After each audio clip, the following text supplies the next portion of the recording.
दोस्त इस वीडियो में हम बात करेंगे ईवो टोकन का। ईवो में आपको अभी कैसा मूवमेंट देखने को मिलता है, क्या इसका सपोर्ट जोन है, क्या इसका रेजिस्टेंस आपको देखने को मिलेगा।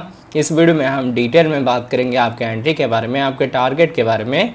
देखिए, जब ईवो का प्राइस सडनली डंप होना स्टार्ट हुआ था तब मैंने अपनी वीडियो में आपको बताया था कि इसके टोकन अनलॉक हुए हैं, जिस वजह से एकदम से सप्लाई बढ़ गई है और डिमांड उतनी कोई खास है नहीं, तो प्राइस इसका डंप हो रहा है। पर फंडामेंटली स्ट्रॉन्ग प्रोजेक्ट है, ओवरऑल इसके प्राइस में आपको ग्रोथ देखने को मिलेगी।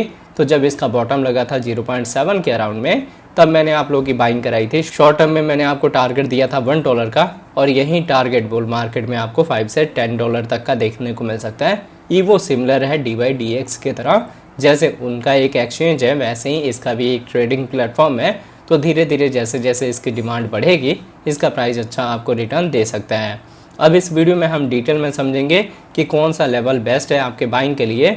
अगर आपने ऑलरेडी बॉटम में बाइंग करी है तो कहाँ आपने प्रॉफिट बुक करना है, और अगर आपका बॉटम मिस हो गया है तो कौन से लेवल पे आप करंट पे बाय करेंगे, या फिर अगर आपने हाई प्राइस में ईवो को बाय करा है तो कहाँ आप डीसीए कर सकते हैं। तो दोस्तों, वीडियो स्टार्ट करने से पहले मैं आपको कहूँगा, अगर आप हमारे चैनल पे नए हैं तो प्लीज़ हमारे चैनल को सब्सक्राइब कर लें, बेल आइकन को प्रेस कर लें, ताकि हमारे चैनल से रिलेटेड हर एक अपडेट आपको टाइम टू टाइम मिलता रहे। साथ ही वीडियो के डिस्क्रिप्शन में आपको हमारे टेलीग्राम का लिंक भी मिल जाएगा। मेक श्योर आप हमारे टेलीग्राम को भी ज्वाइन कर लें। अब देखिए, अभी अगर हम ईवो के ओवरव्यू की बात करें तो इसका करंट प्राइस आपको 0.91 के रेंज में देखने को मिलता है। 3.5% का अपसाइड मूवमेंट है। अगर इसका हम 24 आवर के प्राइस फ्लक्चुएशन की बात करें तो ये आपको 0.87 से लेके 0.93 के रेंज में देखने को मिलता है। माइनर सा जोन का फ्लक्चुएशन है, पर ओवरऑल रिकवरी हुई है इसके प्राइस में।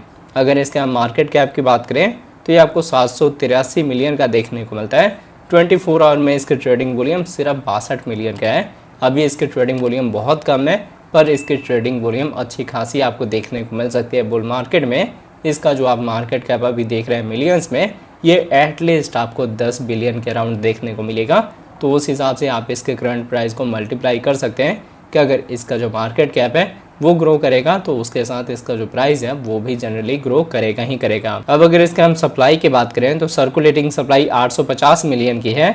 आप देख सकते हैं कि सिर्फ इसकी 250 मिलियन की सप्लाई रिमेन है, बाकी सारी मार्केट में इसकी सप्लाई आ चुकी है। Total supply, maximum supply 1 billion है। अब सप्लाई फिक्स है, तो जैसे जैसे इसकी डिमांड बढ़ेगी उस हिसाब से इसका प्राइस ग्रो करेगा। अब अगर इसके हम इन्फो की बात करें तो इसके इन्फो में आपको इसकी वेबसाइट मिल जाएगी, जहां विजिट करके आप इसके फंडामेंटल के बारे में रीड आउट कर सकते हैं, और जो इनका ट्रेडिंग का प्लेटफॉर्म है वहां पे भी आप विजिट कर सकते हैं। अगर इसके हम कम्युनिटी की बात करें तो आप इसके ट्विटर हैंडल को, डिस्कॉर्ड सर्वर को ज्वाइन कर सकते हैं फर्दर अपडेट के लिए।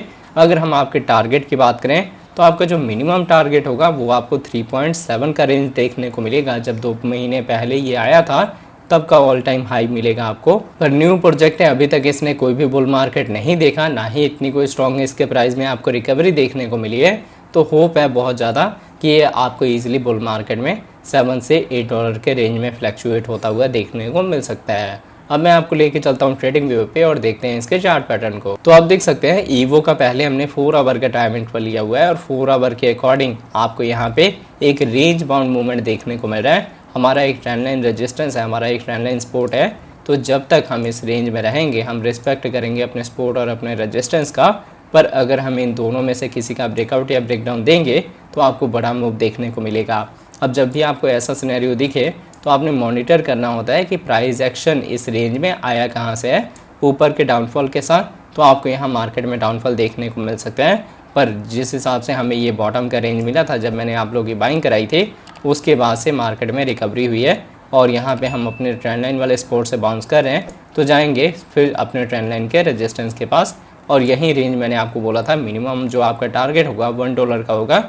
इसके बाद से हम 1.2, 1.5, 1.7 ऐसे करते करते 3.7 के रेंज को हम टच करेंगे।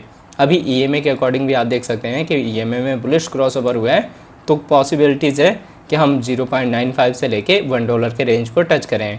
लिस्टिंग के बाद से इसके प्राइस में कोई खास ग्रोथ आपको देखने को नहीं मिला, इसलिए हम यहाँ पे ज़्यादा होप रख सकते हैं। ये जो डाउनफॉल आया था ये इसके टोकन अनलॉक हुए थे उस वजह से आया था। तो होपफुली आपको इसका 4 आवर का टाइम इंटरवल अच्छे से समझ आ गया होगा।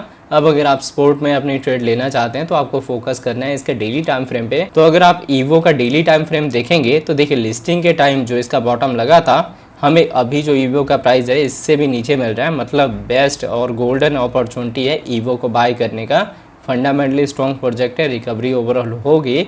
और अगर हम बड़े टाइम फ्रेम के अकॉर्डिंग इसके टारगेट की बात करें तो आपका टारगेट होगा $1 से लेके 1.3 का, मतलब $1 पे भी आप प्रॉफिट बुक कर सकते हैं, 1.3 पे भी प्रॉफिट बुक कर सकते हैं। उसके बाद से $2 का रेंज आपको देखने को मिलेगा। अब क्या है, धीरे धीरे यहाँ ट्रेंड का रिवर्सल हो रहा है। अगर ट्रेंड का रिवर्सल ना होने वाला होता तो हमें एक लोअर साइड का बॉटम मिलता, पर हमने अपनी जो क्लोजिंग है वो प्रीवियस रेजिस्टेंस के ऊपर देने की कोशिश करी है, जो कि इंडिकेट कर रहा है कि अब यहाँ मार्केट में बायर्स आ रहे हैं और यही टाइम है ईवो को बाय करने का। अभी अगर हम डेली के अकॉर्डिंग मार्केट में वॉल्यूम की बात करें, ये डिक्रीजिंग साइड में है, इसलिए आपको यहाँ डोजी टाइप कैंडल देखने को मिल रही हैं। पर जैसे ही अच्छी मार्केट में वॉल्यूम आएगी आपको अच्छा रिकवरी देखने को मिल सकता है। अब अगर आप अपनी बाइंग करना चाहते हैं तो 3 पार्ट में अगर आपके पास एंट्री लेने के लिए कैपिटल है तो करंट पे भी आप अपनी बाइंग कर सकते हैं। अदरवाइज आपने वेट करना है कि यहाँ पे करेक्शन आए। अगर आपको 0.85 का रेंज मिलता है तो वो बेस्ट होगा एंट्री के लिए, और टारगेट ऑलरेडी मैंने आपको क्लियर कर दिया है। अगर आपने हाई प्राइस में ईवो को बाय करा है तो आप वेट करें कि जो हमने 4 आवर के अकॉर्डिंग चार्ट पैटर्न डिस्कस करा है उसमें अगर हम अपने सपोर्ट लेवल को ब्रेक करेंगे तब आप DCA करेंगे, और DCA का जो रेंज होगा वो होगा 0.75 का। अदरवाइज आप नॉर्मली इस ट्रेड को लॉन्ग टर्म के लिए छोड़ सकते हैं, तब भी आपका प्रॉफिट मिल जाएगा। किसी भी कॉइन या टोकन में अगर आपका 60 से 70% का लॉस नहीं हो रहा है तो वहाँ पे DCA करने का कोई फ़ायदा नहीं होता। तो मैंने देखिए इस वीडियो में हर एक चीज़ क्लियर करने की कोशिश करी है, फिर भी अगर आपको कुछ नहीं समझ आता है, आपका कोई डाउट होता है तो आप नीचे कमेंट करके पूछ सकते हैं। तो अगर आपको हमारे वीडियोज़ अच्छी लगते हैं प्लीज़ वीडियोज़ को लाइक कीजिए, शेयर कीजिए अपने दोस्तों के साथ। मिलते हैं उसके नई वीडियो के साथ, तब तक के लिए जय हिंद जय भारत।